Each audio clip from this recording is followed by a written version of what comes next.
Hi. My question is money and me. And the money's in the vortex. Where are you? That's... Next. Yeah.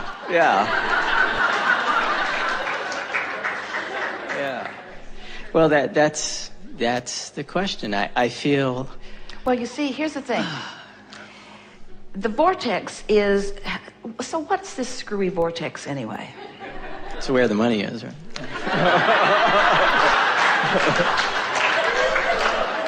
The vortex is a vibrational arena that, from physical manifestational terms, is a pre-manifestational space. Right. A pre-manifestational environment. Right. It's a pre-manifestational state of being.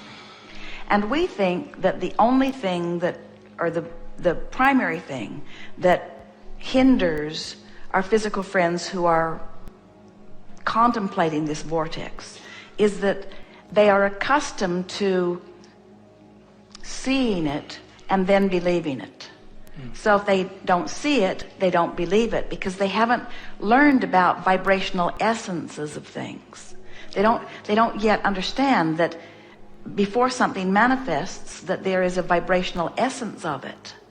So that's what we attempt to assist you in understanding, is that if you can feel the essence of your money even before you have the tangible money, and if you practice the feeling of the essence of the money, then the vibration of you is the vibration of having plenty of money, and then you become a cooperative component to the money. So recently we've been saying it in a way that is satisfying to those who are listening in, and that is that when you get into the vortex and you hang around in there pretty consistently, that then in that, let's start with this subject. This is the subject of cooperative components, which is right where we started with you. We said the money's in the vortex, where are you? So the money, we see it as a cooperative component already, but we don't see you in there with it, and we don't see you seeing it yet, because you're not in there seeing it yet. You're out there seeing the absence of it. It's in there vibrationally, but it hasn't manifested in a way that is really believable to you. Right. And so most people say, show it to me and then I'll believe it. And we say, believe it and then it will be shown to you. And you say, well, that really stinks. In other words, show it to me and then I'll believe it. And we say, believe it and then it will be shown. So that's the concept that we're asking you to accept, while we recognize that it's unpleasant. So then we're talking about this vortex that, since it hasn't manifested yet because it's a vibrational space, it's not something that you can translate with your physical senses. And you, and almost everybody else you know, have become accustomed to letting your belief hinge on what you can translate with your physical senses. So if you can see it and hear it and smell it and taste it and touch it, then it's a reality you can believe.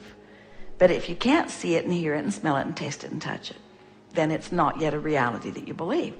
Although you do have some departure from that. You don't hear what your dog hears, but you don't doubt that he's hearing it. You found a way to build that bridge. Well, he just hears in a different range. Smells in a different range too. That's to your advantage, really. So now we're stretching it a little bit, aren't we? In other words, there are things that you believe that are not your personal experience, but you don't doubt. So then can you conceptually accept that there is money that you can't see, that if you could get into the vortex, and we don't recommend you do it on the subject of money because that'll throw you out, but get in there any way you can till your average vibration raises. Now what's going to begin to happen is you're going to begin rendezvousing with other cooperative components. Well, what will those cooperative components look like? Well, in the beginning, the cooperative component is just an emotion. It's an emotion of interest, Haven't you had the experience where you're really interested in something even though you don't really know why? Haven't you ever found a person to be really fascinating even before you've had any really conversation? In other words, there's an interest. Well, that's you becoming a cooperative component. Right. So ideas begin to occur to you. Impulses begin to occur to you. Esther was driving yesterday really fast and loving it. She had her cruise set at 75 in a 65 zone. But she kept finding herself wanting to go faster than that, but wanting to be aware. And so she was wailing down a section of the road. Jerry was sleeping in the back seat, and otherwise he would have been clinging on to something. And then Esther heard soft words that said, "You may want to slow down."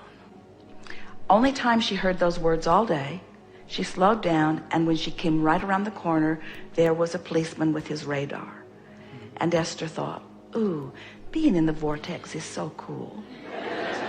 Because she was in total alignment, rendezvousing with an impulse, rendezvousing with an idea, rendezvousing with whatever you need. In other words, there weren't flashing lights. She didn't see other cars slamming on their brakes. She doesn't have a radar detector on her car. In other words, it was an impulse. She rendezvoused with the perfect impulse to keep her moving along safely and comfortably and ticket-free. So what we're getting at is, as you accept the reality, and we know you do, of this vortex, and you accept that it's a vibrational place that is different in the way you play with it. It's a place that you feel, not a place that you see. So now you start approaching it as wanting to be as cooperative a component as you can be, which means you just work to get in there as best you can and milk it as long as you can while you're in there. Then what begins to happen is, when you rendezvous with an impulse, even before you have any tangible evidence, in other words, that impulse may not immediately lead to something that gives you money, but it doesn't have to, because it was an impulse that felt good when it came. So now you're a cooperative component, a conscious cooperative component to impulses that increasingly feel good to you. And so then, it's our promise to you, the vortex will begin to take shape and form. The vortex will become, just like the movie Transformers, it will become a tangible thing that you then can experience. At first, it's just this vibrational space that you feel. Then it becomes a vibrational space where you not only feel, but you get impulses. You get impulses to go and impulses to stop and then it becomes a vibrational space where those impulses pay off, where it leads to something that's tangible in the sense that you're having a conversation. In other words, this vortex will present itself to you in the form of abundance that you can take to the bank and spend if you will allow yourself to reside in it in all of its pre-manifestational forms for a longer period of time. And that's what happens to most people. Most people don't have patience about it. The vortex spits them out, and they don't have the patience to get back in because they want it to be instant manifestation, like the stuff that they see out there in the manifested world. The vortex will give you everything that you want.